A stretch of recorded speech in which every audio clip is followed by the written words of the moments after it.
would like to welcome those of you here at the Slyman Theater, downtown New Iberia, to our forums for candidates seeking the office of Iberia Parish Council Districts 3, 6, 7, 8, and 9.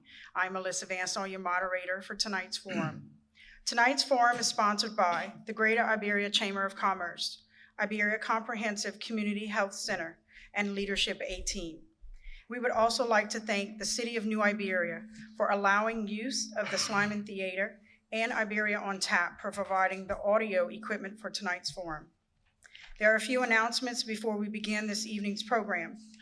Our sponsors wish to remind you that tonight's program is purely informational.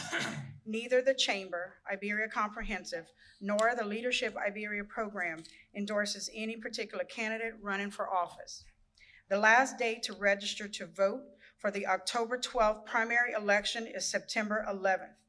Early voting runs from September 28th to October 5th, and election day is October 12th. Also, the Chamber is posting footage from all of the forums to their YouTube channel, youtube.com/goodnewsiberia, and to the Chamber's Facebook page at Iberia Chamber. At this time, I would like to introduce the candidates. All candidates in this race were invited to participate. Those in attendance tonight are, for District 3, Brad Davis, Madeline Coleman-Dugas. For District 6, Natalie Broussard. For District 7, Paul G. Landry and Wes Patillo. For District 8, Robert Jordan and James Trahan. And for District 9, Hubert Landry Jr. and Scott Ransonet. Each candidate will have 60 seconds for an opening statement. We will then ask a series of questions, which each candidate will have 90 seconds to answer, unless otherwise noted. Another 30 seconds will be allowed for closing comments. To assist candidates in keeping time, we have a timekeeper and timing light situated down front. Candidates, when your time begins, the green light will come on. When you have 15 seconds left, the yellow light will come on. And when your time is up, the red light will come on. At that time, you must finish your sentence. If that takes more than a few seconds, the buzzer will sound to let you know that you must stop. So we'll know what to expect. Let's try the buzzer.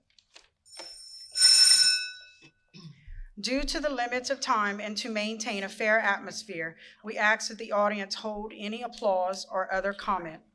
Please also silence your phones at this time. All the questions I asked tonight were predetermined. Questions were solicited from the public, and then unbiased committee reviewed the questions submitted and came up with those that are to be asked tonight. All questions have been kept in strict confidence, and no one except the committee members and myself has seen them. At this time, we will start opening statements. Earlier, we drew for the starting order. We will start with Hubert Landry Jr. and continue left to right. The closing remarks will begin in the reverse order of the opening statements. Mr. Hubert, you may begin. All right. Good evening. First off, I would like to thank the sponsors for putting on this event. My name is Hubert Landry Jr. I'm a lifelong resident of Iberia Parish in District 9. I'm married to my wife, Brittany. We have two young boys, Noah and Leo. I'm a 2002 graduate of Louisville High School. For the past 13 years, I've been employed with Bureau of Transportation, where I currently hold the title of Director of Operations. I'm also the owner and operator of a small advertising company called On-Site Outdoor Advertising. I'm a past and current coach for the LYBA, and I'm involved in support many local events in our community of Louisville. I'm humbled for the opportunity to serve the people of Iberia Parish and hope that I can earn your support. Thanks. I'm Scott Ransonet. Also like to thank the sponsors of this event. Lifelong resident of Louisville myself, District 9. Married for 17 years now. Darrell Ransonet, who's in the audience. Mom and dad also in the audience. I graduated of Louisville also 1990. Attended University of Southwestern Louisiana, not ULL. Also youth baseball coach board member for 12 years. Pee Wee board member right now, coach junior high softball. Also the elementary softball girls. I've been very active in the community and still am with multiple board committee members. I'm on the ad hoc millage. I'm also on the levy and conservation board as well. And I thank you for the opportunity, and I really appreciate your vote going forward. Brad? I'd like to thank the chamber for putting on this event tonight. Again, my name is Brad Davis. I'm running for Parish Council District 3. I'm married to Adrian Spiller Davis. We have 3 children, Curtis, Catherine, and William. I'm running for Parish Council because when my family went through a tragedy, I realized how great this community was and really surrounded us and gathered around us. And I feel compelled to give back. And I feel like with my business sense and my communication skills, I can help be a voice of the people for Iberia Parish to help move this parish forward. Thank you. Good evening. I want to thank all the sponsors for having us tonight and for all of you in attendance. I am a lifelong resident of Iberia Parish and a graduate of NISH. I'm married to Dean P. Dugas Sr., who also is a lifelong resident of Iberia Parish and graduate of NISH. Dean is electrical foreman for Iberia Parish School Board. We have 2 children, son Dean Paul Dugas Jr. and his fiancee of 20 years, Kimberly Osbach. A daughter, Madeline Elaine Dugas, who is a graduate of Catholic High School and UL. The reason I am running for office is to make a difference. I am one of you and want to work together as a team to move this parish forward. Good evening. I'd like to start by thanking the host, the Greater Iberia Chamber of Commerce, Leadership Iberia, and the sponsor, the Iberia Comprehensive Community Health Center. And I'd like to thank you, the audience. The fact that you're here means that you care about our community, and I thank you for that. My name is Natalie Broussard, and I am a lifelong resident of Iberia Parish, a graduate of LSU Law School, and I'm currently representing District 6 on the Parish Council. Been married to Barry Broussard for the last 28 years, and together we have 4 children. Blade, who is currently serving in the United States Navy. Sarah, who's going to be a military spouse come November. Claire, who just started the 6th grade, and Mary Ellen, who's deceased. 4 years ago, I decided to run for Parish Council because I didn't like the direction that our community was heading in. I decided that I could no longer sit back and continue to be part of the problem. I needed to become part of the solution. I'm seeking re-election because I want to continue the progress that we've made over the last 4 years. Thank you. My name is Paul Landry, and I'm your current District 7 councilman. I'd also like to thank the Chamber for putting this on. It's good to get the people together and hear what we have to say and help get the word out on this. I'm the son of Wilbert and Bazoo and Maisie Landry. I have 4 brothers, Morton, Patrick, James, and Joseph. I'm married to Mary Kay Landry, and we have 4 children, Tanya Marie, Scott with wife Melissa, Tyler with wife Emmy, and my Jen, who is a junior in high school. We have 6 grandchildren, and we'll have our 7th one in December. I've lived here all my life. I'm a business owner, and I'm a property owner. I've coached all my children in sports through the time that I've had them, and I never did like sitting in the stands with the people. I always wanted to be on the field and where the action was and the emotion. So in my seat, I wanted to be the same thing. So I was lucky enough to have Ricky Gonsalan appoint me to Public Work Chairman my first year. In my second year, I was lucky enough to have Natalie appoint me to Public Works. Thank you. Thank you to the Chamber and the organizers and sponsors of this event. My name is Wes Patillo. I'm a lifelong resident of what's now considered District 7. My wife is Vicki Gondren Patillo and is also a lifelong resident of District 7. We have 3 children and 4 grandchildren. And that being said, Iberia Parish is our home and where our heart is at. I'm a 3rd generation oilfield hand and past owner of a service company employing over 50 employees, and I'm now retired and I look forward to giving back to the community I love. As an owner and manager, I was accustomed to handling problems, issues on problem issues on a 24/7 basis and making tough decisions when necessary and without losing sight of the family that it might affect. I'm asking you to allow me to be your voice of reason using a common sense approach. These are very trying economic times, and I think my business skills and management skills, along with my negotiating skills, will allow me to be your voice. I would appreciate your vote. Thank you. Good afternoon, everybody. My name is Robert Jordan. I'm running for Iberia Parish Council, District 8. I'm a lifelong resident of Iberia Parish. I'm married to Janae Delahousie Jordan. We have 2 beautiful kids together, a 6-year-old and a 9-month-old, and they keep me pretty busy. I have a background of commercial and residential development, construction, business and project management, and those are the kind of skills I feel that qualify me for this position. And I think with the vision and work experience that I have, we can help stem the growth of out-migration, help fix infrastructure, and the kind of things that need to happen to help continue to grow this parish. Thank you. Welcome, everyone. It's great to see you all here tonight. Thank you, Chamber, for hosting this. If you are sitting here tonight on your own time, it speaks volumes that you and I both care about Iberia Parish, making sure that the candidate you vote for cares as much as you do. My name is James Trunhall, and I truly care about the future of Iberia Parish. I am running for Iberia Parish Council District 8. I want to be involved with the decisions that impact our community, families, friends, and businesses. I will make good, informed decisions that will strengthen and grow our parish. I am a lifelong resident of Iberia Parish, married to Christine, and have 2 daughters.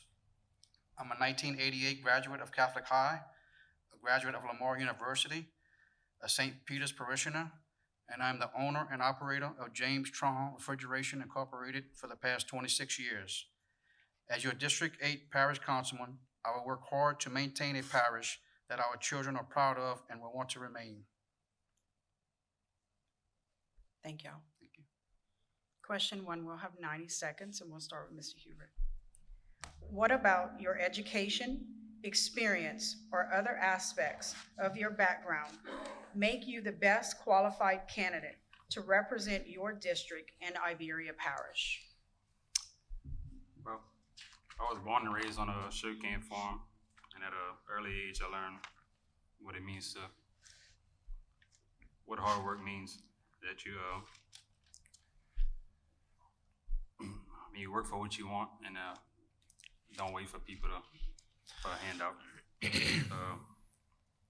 brought that knowledge and experience with me to a current job where I wear multiple hats on a daily basis, from selling work and bidding jobs, managing and executing multi-million-dollar projects while keeping it within budget and meeting the customer's needs, managing multiple work crews and coordinating logistics from coast to coast. I'm always up for a challenge and making things better, and I will use my background and experience to work hard for you if elected as your next parish councilman. Thank you. No, my background, I'd have to go to, I was in management for 20 years, give or take. At one point, I was managing $50 million in revenue annually. It taught me a lot about involvement with people. What do you get out of your people, and the resource they can be. You know, we as a parish council cannot make all the decisions. We think we can. No, we have to get the community involvement. That's where the servant leadership comes in. You get in there. All my community involvement I have already built up. I have some capital, so to speak, I can lean on. I can get resources. I can get the ideas that will bring this parish forward and bring it to the parish council, and then we could go there and then bring it to the parish president and then collaborate and move this parish forward. I think what qualifies me the most, I'm a graduate. I have a bachelor's degree from University of Louisiana at Lafayette. I started my first business when I was 26 years old. I'm currently a business owner at this time. So dealing with budgets and communicating with people, I think is one of my strong points. I think the most important thing though is that you have to be a voice for the people and what the people want. And I think that's what I would bring, is that I would be a voice for the people, and not just what I wanted, but for what everybody wants.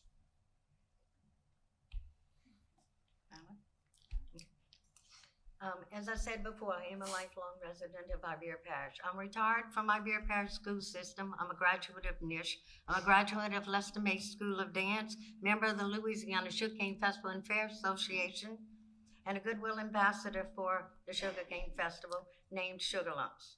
And we are performing to date. I'm a Farm Fest Committee Chairman, Notary Public for Iberia Parish, former certified nursing assistant, and marketer for an assisted living community. And the last was, I was assistant to the CEO of the Louisiana Assisted Living Association. I have met with legislatures at the Capitol in passing bills pertaining to seniors on advocacy days. I have owned and managed a couple of businesses and am part owner of an estate building on Main Street. My father-in-law was a parish councilman in District 3, and I would like to follow in his footsteps. I'm known to a lot of people that everywhere I go, Madeline knows them, who they are, or they come up to me and ask, who's that? Because I never meet a stranger. I can work with anyone as long as it is to benefit our parish. I'm a small business owner. I am an attorney. I've been practicing law here in Iberia Parish for almost 25 years. I've dedicated my life to helping and serving people. I think my strongest attribute is that I'm a communicator and I'm a negotiator. I know how to try to settle conflicts. I do conflict resolution on a daily basis. That's what I do day in and day out. As far as my service to parish government, I served on the New Iberia City Charter Commission and co-chaired that commission when the New Iberia City Charter was rewritten. I served as the chairman of the Iberia Parish Charter Committee. So I know the charter. I understand how to read contracts. I understand how to read and write ordinances and resolutions. I am a leader. I've been in a leadership role for each and every year since I became elected 4 years ago. The first year I served as vice chair. The second year I served as chairman of the council. Then I served as the chairman of the executive committee, and then I'm presently the chairman of the finance committee. I also chair the millage ad hoc committee. So I think my leadership skills set me apart from others.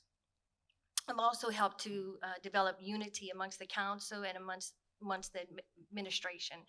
That was a huge problem coming into our term 4 years ago, was that we were not united, and I've achieved that. I'm going to kind of go with the leadership. All my life when my children were young, I liked to get involved and get with the baseball and football and sports events like that. And, I've opened up a number of businesses and got things moving. You had to start from the ground up and all the way up. One of the things we did is once we had the election 4 years ago, I knew a lot of us didn't know everything about the parish. So I got the 10 new councilmen together, since we didn't sworn in and it did make a quorum. And I got us all to start traveling the parish. We started with the Pepperplex, went to the Sugar Arena, and started traveling and seeing all these publicly owned buildings that we were going to have to start managing now, the Sugarcane Festival building and things like that, the fire departments and things like that. A lot of times we have events that we go to as a council, so I try to get us together. We'll get tables and things like that and put together and try to keep us all as a big group. Sometimes I think we're one big family, but I've also, the first year, had the chairman, Ricky, set up the ad hoc committee for the sewage, to go over the sewage department. The second year, Ms. Broussard set up the ad hoc committee for the charter that we'll also be voting on this election. And then the third year, we set up the ad hoc committee to relooking at the millages and the different forms that if we should change them or whatever. Anyway, thank you. Thank you. I am a graduate of New Iberia Senior High, class of '74. Attended UL and graduated from the Hard School in Knox. I have managed a business here in the Iberia, in the oil field, in the southern part here, an oil field related business, and I've seen good times and I've seen bad times, and I realized that this is a bad time. I retired 5 years ago, and I'm used to handling calls and people 24 hours a day, and I will always make myself available to you. I'll have my ears to the wheel, listen to what comments and what suggestions you have to make this a better place for our children and our grandchildren. Like I said, this is our home. This is what we love. This is where we want to stay. This is where we want our children to stay. I will be pro-business and promote jobs, and that's my goal. Thank you. So what I believe qualifies me to be Iberia Parish Council member and represent District 8 is I've had a unique experience. I've been, over the past decade, I've been able to work, as a real estate developer, you get to be at the negotiating table with the, large businesses, national, regional, big, small, and you get to hear what their concerns are and what makes them think and why they want to move into an area. All the different things to look at, population demographics, income trends, median household income, and, all those different statistics. And you get to hear when they're, what they're not pleased about, what they are pleased about. And, as a problem solver and the ability to work with other people is crucial. You can't get anything done. And I believe I have a history over the last decade or so of getting an extreme amount accomplished and bringing a lot of business and revenue into New Iberia and Iberia Parish. And those are the kind of skills I believe that I could bring to the parish council and a unique perspective when those opportunities come. Because you have to be, my father always told me, it's better to be proactive than reactive. Because if you're proactive, you're ready when those opportunities come. You can pounce on them and you can make it work, and you could be just successful at that. If you're reactive, by the time you realize that the opportunities come, it's done passed you by, and you can't capitalize on it. And I believe that's really what I think I could bring to this parish council. Thank you. I think what qualifies me is I have owned and operated a business in Iberia Parish for 26 years. Because of my business experience, I understand that costs go up, but I always try to find a better way to complete a task in a more timely and cost-efficient manner. Ability to work well with others, for example, our local and state officials for the betterment of Iberia Parish. I'm invested in Iberia Parish both in my civic life and professional career. I'm driven to make Iberia Parish a top priority. I have a passion for public service and believe now is the time for me to serve the parish that has been my home for the past 49 years. It's just my wife and I in the house now. The youngest just moved off to college a week ago. I can give the parish council and the constituents of District 8 the time and attention it needs to progress in the right direction. I am eager to represent District 8. Thank you. Thank you. Question 2, we will have 90 seconds. By state statute, parish government is required to fund items such as jail and courthouse functions. These expenses have been funded out of the General Alimony Fund and Royalty Fund. What are your ideas about securing dedicated funding for these types of costs? Hubert. Rotating on. Yeah. Me. Keep them on. Say the question again? By state statute, parish government is required to fund items such as jail and courthouse functions. These expenses have been funded out of the General Alimony Fund and Royalty Fund. What are your ideas about securing dedicated funding for these types of costs? I think we need to bring more, try to bring more businesses to the area, more residents, and try to get our taxes up.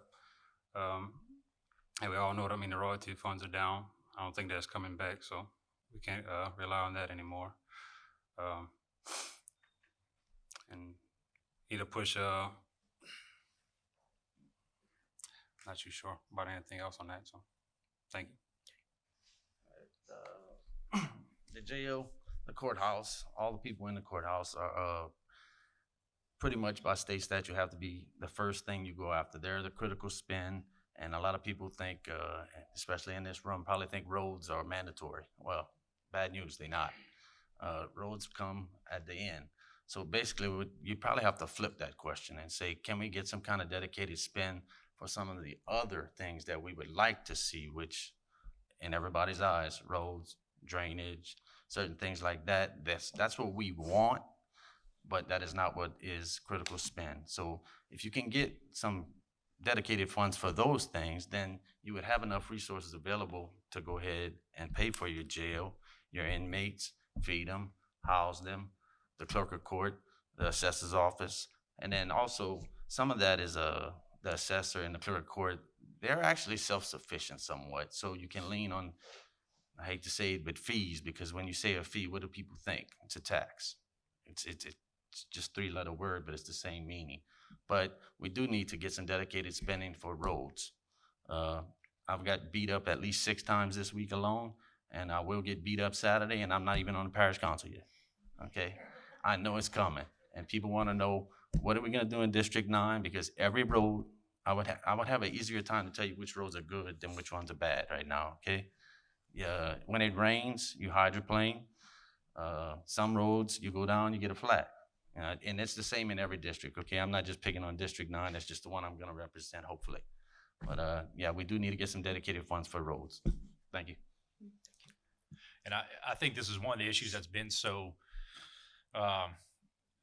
something wrong with the Iberia Parish politics. We've kicked the can down the road for so long on roads. The sheriff's office, we built the sheriff's office not having any funding for maintenance or anything like that to keep it up. It would be great if you could have dedicated funds for the sheriff's office, roads, courthouse, things like that. I think what you got to look at is your economic development and how are you going to bring business in? How are you going to bring more people into this area instead of them leaving? I think we had an engineer do a road study for us and came up with a list of roads that are priority. And I think we need to find we need to put processes and procedures in place to actually fix those roads. We have a list now we need to fix them. And I think once we start fixing some of our issues, we can help bring some of that tax base in and generate more tax dollars and then begin to have a dedicated fund for some of these things instead of just, like you said, the royalty fund has dwindled down quite a bit. So I think just growing our tax base, having some economic development where we can bring people in, businesses in to help pay for some of this. Thank you. Malin? Okay. I do know that we have some parish-owned buildings that are not being utilized. We need to find a way to get people to use those buildings instead of maybe wanting to build something else in that place. Our regulations are also making it difficult for anyone to come here. So we need to kind of tweak that some. I know by the end of 2019, we have $1.5 million. $500,000 of that is for storm restoration, and $1 million is undedicated. So maybe we could look at the salaries of our departments, how they're getting paid. Maybe some of that money can be generated into, instead of taking everything out the general fund for salaries, maybe some of these other departments can help in paying some of those salaries. That would help. I don't want to see a tax increase if possible. We need to just get our parish growing by making it easier for people to locate here. I think the question was regarding the mandated expenses that we're required to pay by state statute, and I think Scott alluded to that somewhat when he talked about what our people think is mandated expenses, roads, drainages, things like that. Those are not actually mandated expenses. That's not what we're required to pay. What we're required to pay is things like the jail, the courthouse expenses, those type of expenses. Some of those do have a dedicated millage for them, but those millages are woefully insufficient. So we have to first look at those millages, and we need to see what we have to do about reallocating them, and we need to see where our priorities are. Obviously, the people's priorities and our priorities are to do our roads and our drainage and things like that. But that is not what we're mandated to do by state statute. So we're going to have to look at where our priorities are and how we can go about realigning our millages. And I think, Brad hit on it as well, is economic development. That's the only way that we're going to get anywhere, is to bring more businesses into our community, more rooftops into our community, and to increase the revenue that we have coming in. So if we look at the millages and try to work on economic development, I think we can solve some of those mandated expenses, meeting those budgets for mandated expenses. That's a very good question. I'm glad y'all hit on that one. Actually, what a lot of people don't know is, as a parish government, we only have 4 obligations. We have to take care of the courthouse, we have to take care of the jail, we have to provide a place for the DA to be, and we have to provide a place for the sheriff. That's the main obligations. Roads and drainage and all that, or the health unit, are things that have developed later. The jail is costing us $2 million a year, and it's coming out of building, the general fund, and the jail. The governor made us take over the health care of the inmates, and that's what put the health unit in a $300 deficit in the fund balance. The courthouse has paid out the building fund, and that one has a pretty good balance, and that's not really a problem. I would like to see, I believe everything we have should have a funding source. I think the solution to this is to have a millage that would take care of the jail. It would relieve the money back to the health unit, quit taking money out the general fund. And at the same time, if it's enough money, I'd like them to look and see if there would be a way that we could create a juvenile facility. They can't be housed in the jail with the adults, but I think it's a problem we have out there, and if we could get the kids under control, it would be a positive. As far as other buildings in the parish, if they're not being used or we could sell them, it would put them back on the tax rolls. Thank you. At the risk of kicking the can down the road again, 4 years ago, there was a forum held here, and some of these same questions came up, and that was 4 long years ago, and nothing's really been addressed, in my opinion. As far as for getting our tax base up, the only way to do that is through jobs and business, and the only way we're going to do that is we get down there and we get people here and see what we have to offer. We have a lot to offer, and that would be what I would work towards, getting families, new business here, families getting jobs. There's so many empty homes in Iberia. I know this is kind of off the subject, but we need to work for the people as well as what we mandated to do by law. Y'all all pay for it, and we need to do it. Thank you. I agree with what a lot of them said. That it's more of a long-term investment, but the best way to turn around the government's budget is to get more rooftops here. And the good thing about the more rooftops is, as you get more rooftops, that's more property taxes being paid. That's more economic impact. That's more people shopping in the stores, buying gas, spending their money in the parish. But the national retailers and all those big people that I mentioned before that you get to meet, they look at those things. So they look at population trends, population declining or stagnant. They may or may not come, probably not. Population's increasing, things look like they're happening. They're very interested. So with the more population, the more options people have, because the businesses are moving here, and the more people want to move here. It's circular. And that's the best way to get this place back on track. And there's some positive things happening now. There's so much more that could be done. I mean, we have the industrial tax program. I mean, why penalize, with ad valorem tax, why you want to penalize business owners who are making capital investments in their business? And let's say you have a machine shop and you want to spend another couple $1 million adding some machines. That's more people you can hire. There's more people who might want to buy a house here that you hire, and they can spend their money in the parish. Maybe give them a tax break on that. I know we have a program for it, and I know it's used, but it could be used maybe a lot more. And that's the way to get this thing going. Thank you. I believe one of the biggest challenges we face is bringing new growth to the parish through new business and residents. We need to convince potential new businesses that Iberia is the best place for them to conduct their business. We need to sell our parish to them. Gaining the trust back of our hardworking taxpayers in Iberia Parish is the first step. Whom better to sell our parish than the people that reside here, work here, and raise their families right here in this parish? With rebuilding trust and positive steps in a new direction, residents can be proud once more of the direction our lovely parish is headed. Yes, it will take hard work and lots of it, but I'm a firm believer in positive thinking produces a positive outcome. I know this is hard to get everyone on the same page, but I truly think with the right leadership, attitude, and work ethic, it can be done. Thank you. Thank you. Again, next question, you'll have 90 seconds. Since Iberia Parish has no dollars dedicated for road maintenance and resurfacing, what is your strategy for dealing with these needs? And we'll start with Hubert. Me? Mhm.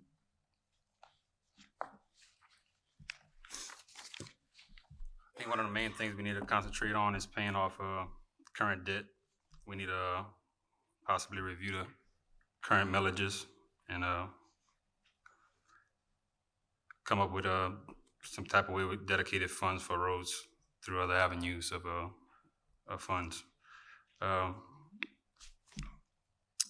mean, as we all know, I mean, keep saying that royalty funds are down, but I don't think that's never coming back, and that's what we've been relying on for to repair all our roads in the parish. Next thing would be possibly passing the road tax. I know it didn't pass the last go around, but I think it's not that the people don't want to pay more taxes. I think they kind of lost their trust in the parish government. And then past 4 years, they actually turned that around, and I think they're gaining their trust back. I think eventually down the road, I mean, can maybe put that back on the ballot, and some of the taxpayers would support it. Because, I mean, people of the parish are leaving to go to neighboring parishes, and they're not leaving to go pay less taxes. I mean, they're going to pay more taxes for what they're actually receiving in those parishes. So, thank you.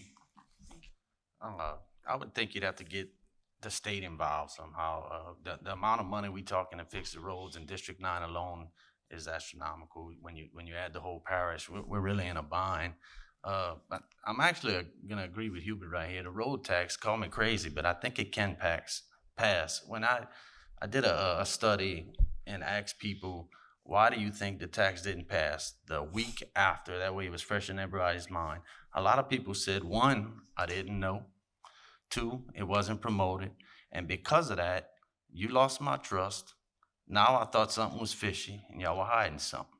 So you have to promote it a little better and get it out there and explain why we need the roads, which they're gonna agree with you, and why you should pay for this so you can get the economic development. Because guess what? You can have all the business you want. If they're gonna ride down the road and have to incur maintenance and flat tires and whatnot, they're gonna move somewhere, Broussard, Youngsville, Lafayette, and get out of here. But I do think the tax can pass, actually. Another thing that was brought up, actually, I'll touch on the tax one more time, was the length. A few people told me, look, next time y'all do it for a year, 2 years. Don't stretch it out. I have to trust you that you're gonna take the money and put it exactly where you said you were gonna do it, and it doesn't land in some other, I won't say elephant in the room. You can go from there. Y'all know what I'm talking about. But we did lose the trust, and we have to gain that back. Thank you.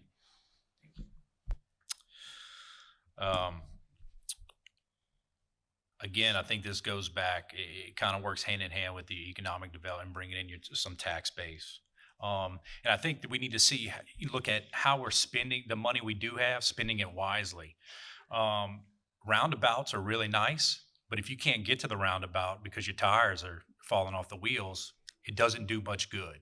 So I think we need to look at how we're spending our money, prioritize it, and do what's right for Iberia Parish. Thank you. I think with the straightening out of 88 and the progress point coming is going to be a big asset as far as more funds coming in. Some of that probably I don't understand everything yet, so I don't know where those funds are going to come for.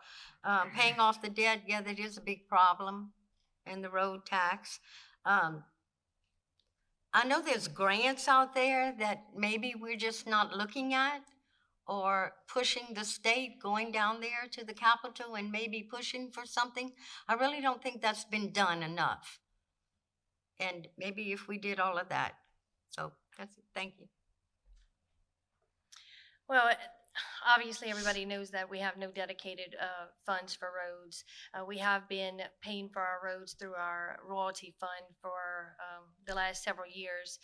The royalty fund was receiving at one point in time about $7 million. Now it's receiving about $900,000. I think this year might even be down to $800,000. We have $1.2 million debt service that comes out of that fund every year. So obviously the problem is great.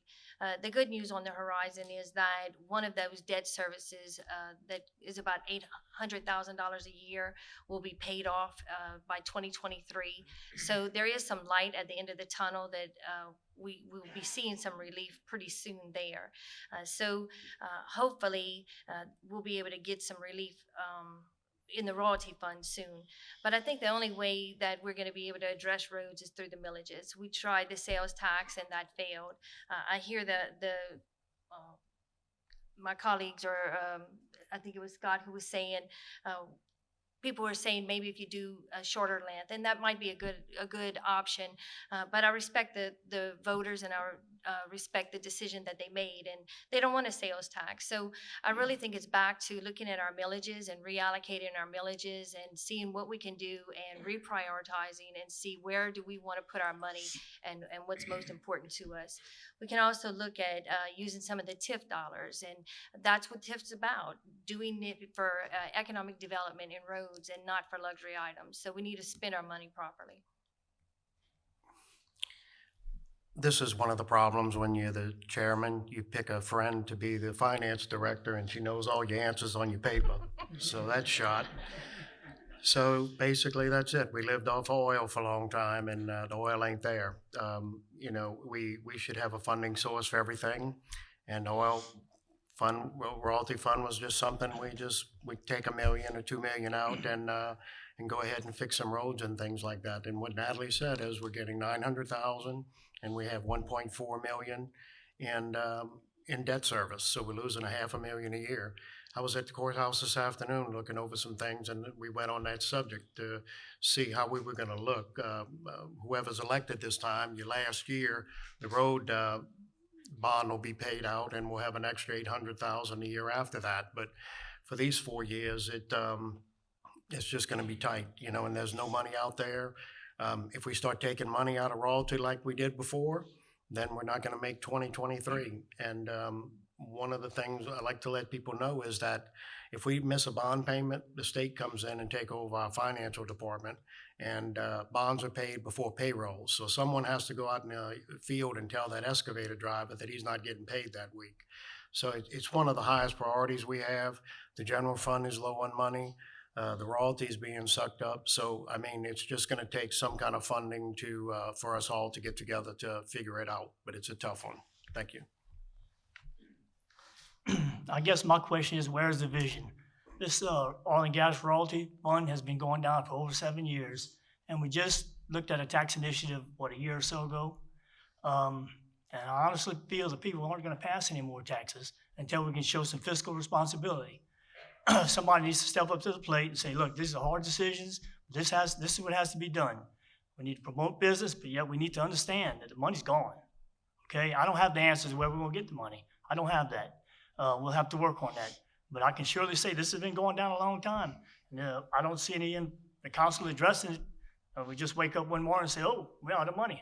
But we've been watching it go down for 7 years, at least 7 years. So I guess when it comes down to the road tax and fixing roads, that's just going to be something we're going to have to work with and try to figure it out. We're going to have to quit spending money, wasteful money. We have to prioritize. We're building buildings, and we ain't going to have a road to get there to the new buildings. So I just don't see what's the point.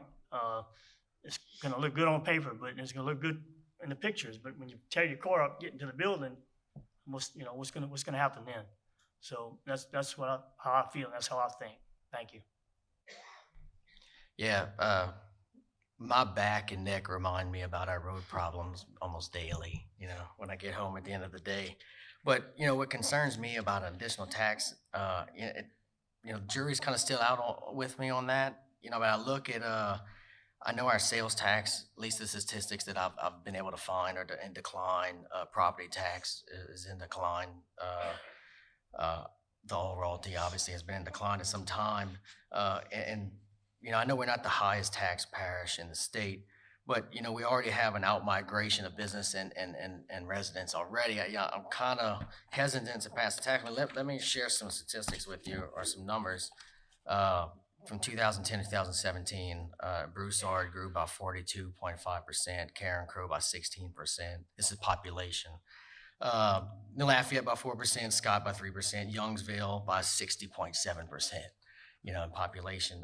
With those kind of numbers, they probably don't have a money problem. The tax revenues are probably doing just fine, and they don't have a road problem. That's something I would really like to dive into, if elected, and look at the millages. And I'm not accusing our council members now of not doing that. I like to have good faith in people, so I'd like to think that's been done. I'd really like to do some due diligence and my homework on it, and see if a tax is really the right thing. I'd be worried about scaring away businesses and people that are already maybe on the fence.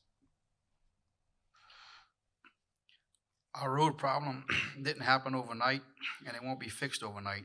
But we as a council will have to dig and find any extra money we can to fix what we can without adding any new taxes to the great people of this parish.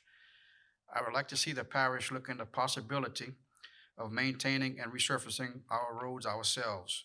Not new road building, but simple resurfacing with equipment that could be rented with the help of Public Works Department and Work Release Program. We could stretch our dollars further to maintain more roads with the same amount of money. I know this would take time to get started, but it would be a start to fix our problem. For example, the same concept in the town of Kirksville, Missouri, utilized the same method, were able to do a $2 million road project for $800,000. Thank you. Thank you. You'll have 60 seconds on this next question. Do you think that parish board and commissions need to be streamlined to make government more effective? Why or why not? Repeat the question again? Sure. Do you think that parish board and commissions need to be streamlined to make government more effective? Why or why not? I think on the boards, I think we might need to look at doing like a more stricter, have qualifications for people that want to get on boards. And like you say, I think we should monitor and make sure that they're actually doing their job and actually putting forth the volunteer work and making a difference on the board that they're serving on. So, thank you. Thank you. I'm not so sure you should streamline. The problem when you start shrinking and trying to speed up a process is sometimes you do miss ideas. The more people, the better. It goes with diversification. If you only have, say, 3 people and they just so happen to be golfing buddies, well, now we got a problem, right? So you want to have multiple people involved. That way you have different backgrounds, you have different career choices, you have different thoughts, different mindsets, so to speak, that'll bring in different ideas and a different approach possibly than, just a little 3-man gang. So, no. Thank you. I think the process should be streamlined. At the same time, you need to have some guidelines set forth on how we're choosing people to be on boards and commissions. And I think we've run into those issues in the past where, people are just putting people on boards and commissions because they want to be. And I think we see where we've run into trouble with that in the past with different boards and commissions. So I think the most important thing is to set guidelines, have different people from different walks, different backgrounds of their jobs and things like that. Okay, I don't have a problem with reducing it. I really think the city and the parish, those should work together, and that is my goal. I live in the parish and I live in the city, and we should communicate with problems that we're having. I understand that talk is to redistrict, to have a redistricting among. So streamlining the board, I don't see how that's going to work because the districts are huge. I don't see if we reduce that, you're doubling up on districts that are just out of this world already. They're already chopped. They're already chopped. So I really don't know. That's something that we just need to study and look at deeper. Thank you. I think this is a really interesting question. I'm not sure that streamlining the boards and commissions is necessarily the solution as much as making sure that the people that are appointed to these boards and commissions are good, qualified appointees. That was something, I'm going to take Paul's thunder again, that was something that Paul and I started working on 4 years ago. He was the one who spearheaded that and was very adamant about us paying attention to who we put on these boards and commissions and making sure that we went out there and recruited good people. If you look at some of the boards and commissions that are present today compared to what they were 4 years ago, I think you'll see a huge difference. We have tried to make a fair representation of different industries. We're trying to get people that are interested in those things. For example, in the sugarina, get people that are involved in the horsing industry. We got somebody who was a banker. We got somebody who was an attorney, trying to get a difference, a variety on the boards. I agree with Brad. We need a lot of guidelines and make sure that there's rules and regulations and that all industries are fairly represented. Thank you. Yeah, I think we need to get a better control on them. In our first year of office, what we did, Mr. Gonsalves was our chairman. We took each council member and we assigned them to a board. And it was like their responsibility to go out there, go to the meetings and kind of be able to come back and tell us what's going on. And, you know, we had someone there listening to them. Natalie's correct about appointing people to these boards. They had an individual applying for a board seat, and I just spoke to the council and everything like that. And even though that was a person up by himself, we went ahead and postponed it till we could get some more applicants. And after that, I passed a resolution that if you want to be on the board, you have to come to us. Some of the council said, well, you know, maybe they're kind of scared of talking to us and things. But I said, if they can't talk to us, how are they going to talk to a director? Thank you. I have to agree. We need rules and regulations, and although I'm against big government, everything, just about anything the government's been involved in has not been pretty. But I do think we need to streamline where we can, maybe get more people involved, bring it to a vote, whatever. I believe the voice of the people needs to be heard.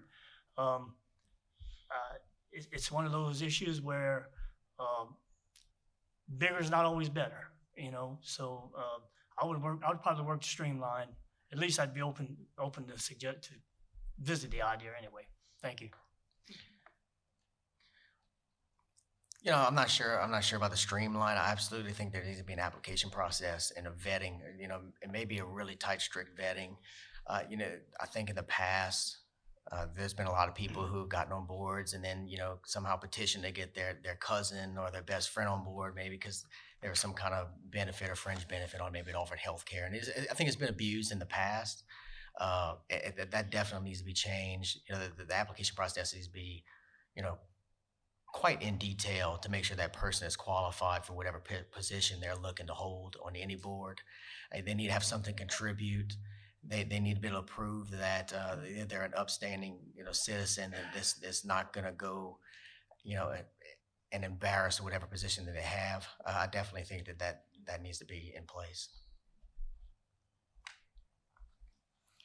I think that whenever they appoint people to boards of council, they make the best decisions at the time that they can, and they do the best they can with the information they have. And I just think that it's a process that's not easy for them, and it's a process that needs a lot of time and consideration done for it. And I know it's not an easy job for them. And thank you. Thank you. You have 60 seconds for this question. When businesses are looking to locate to new areas that often ask for incentive, what's your philosophy on providing incentives to new business?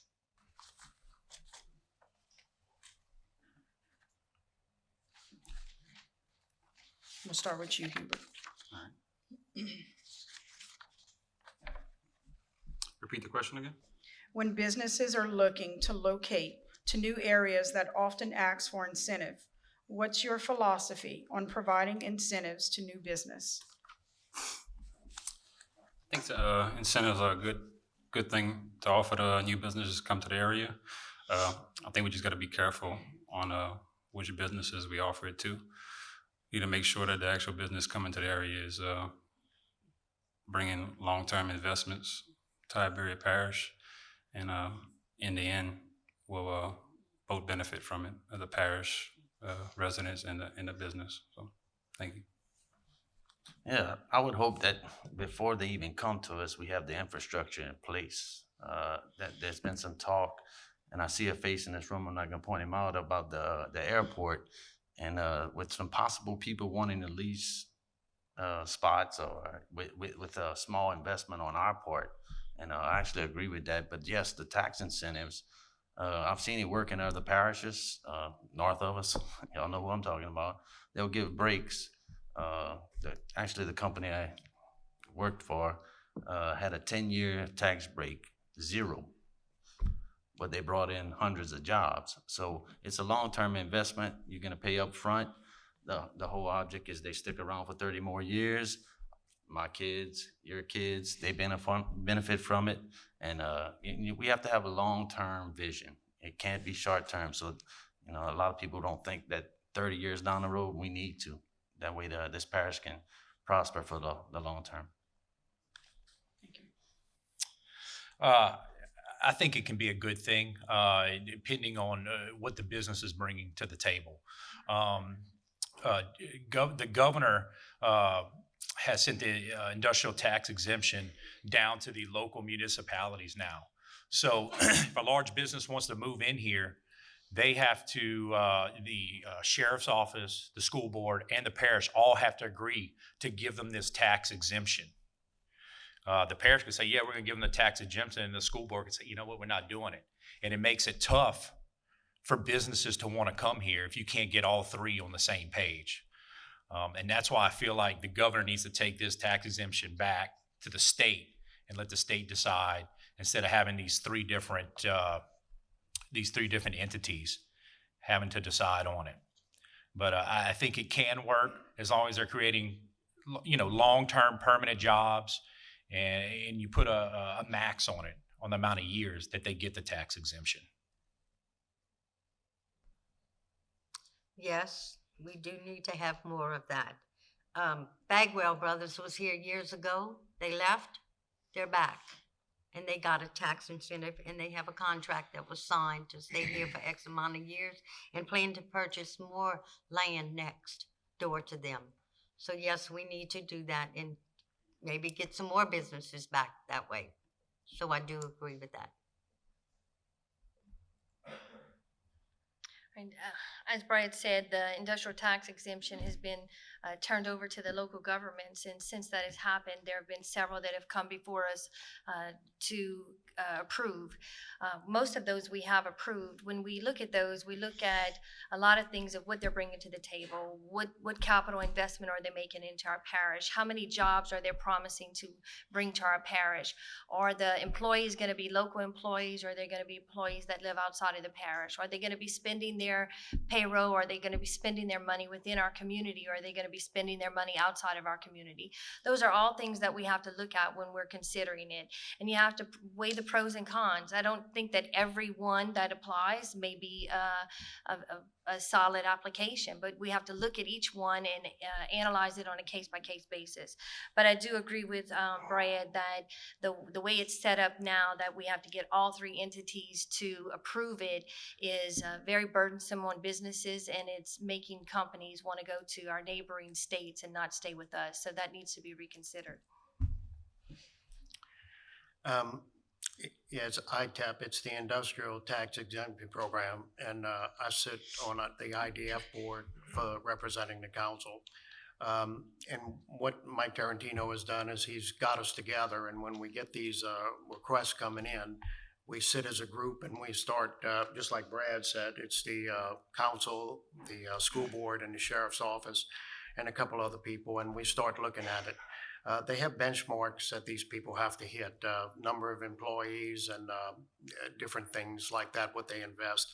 And then we can go back and get some money if they don't hit their marks that they were set to hit. One thing it does, it pits parish against parish, that one parish wants to do something and then, then the other parish doesn't. So it's something that we really need to be on top of.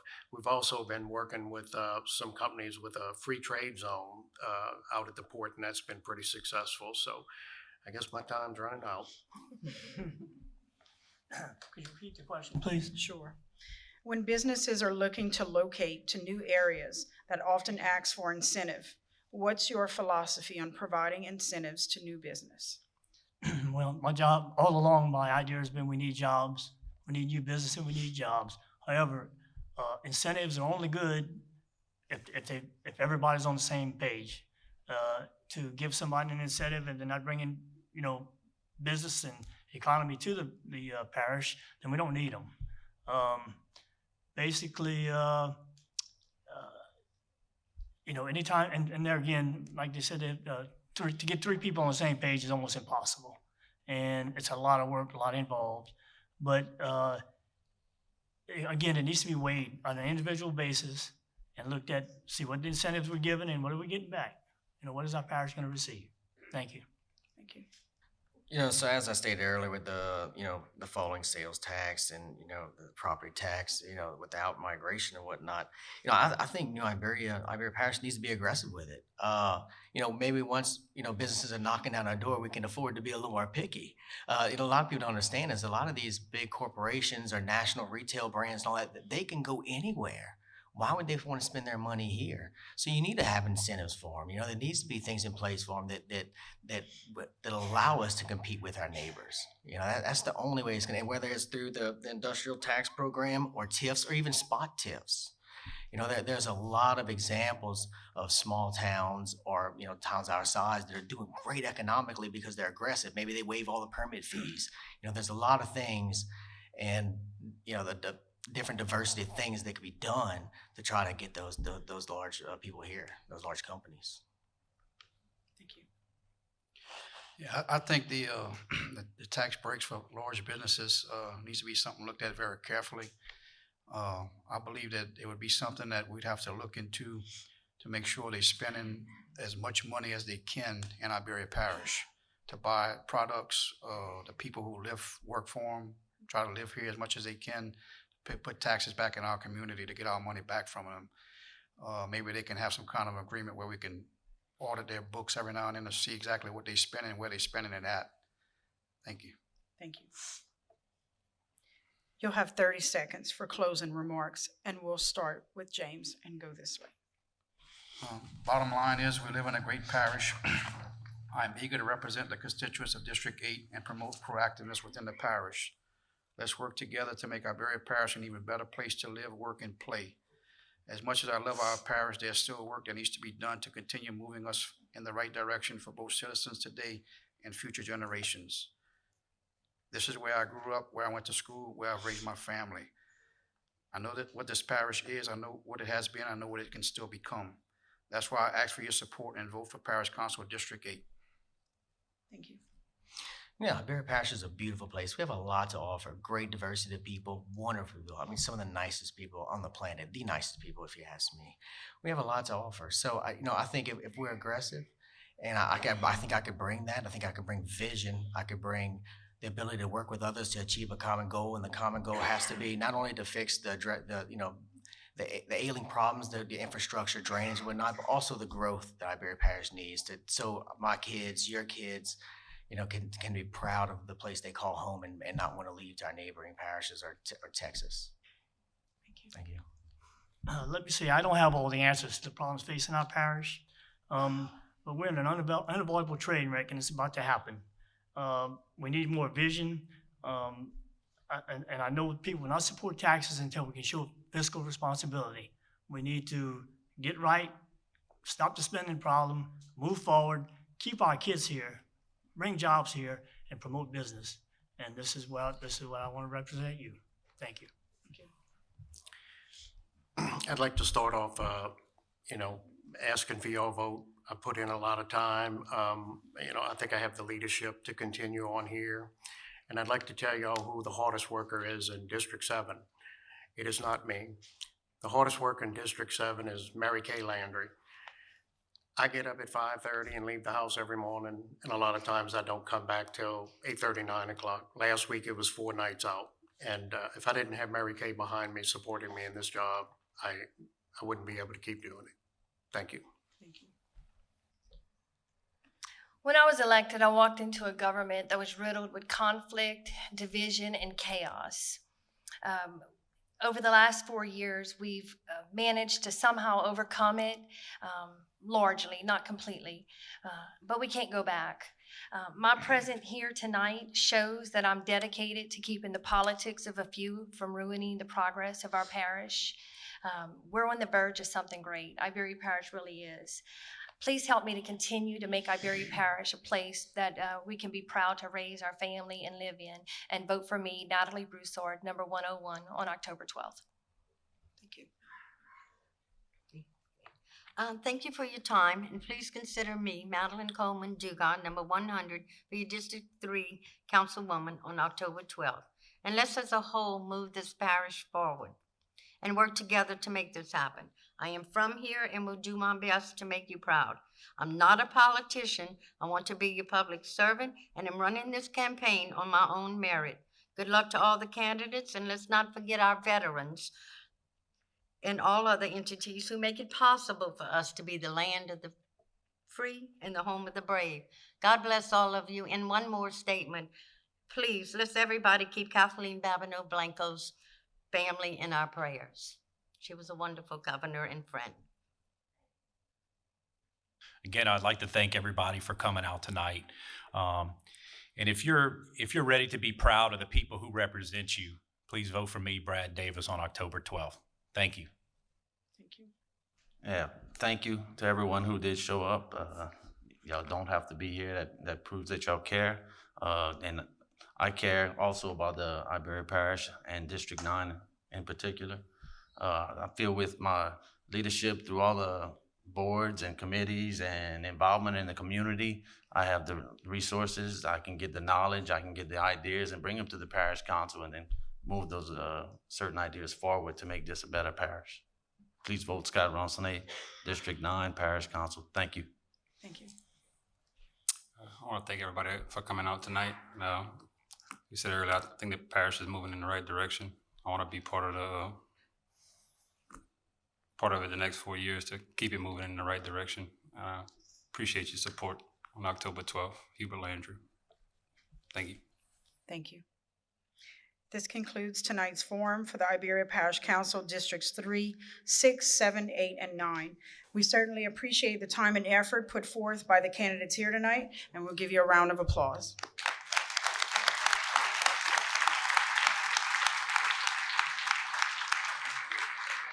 Again, we wish all the candidates well and want to encourage all registered voters to exercise your right to vote. This concludes the portion of our program.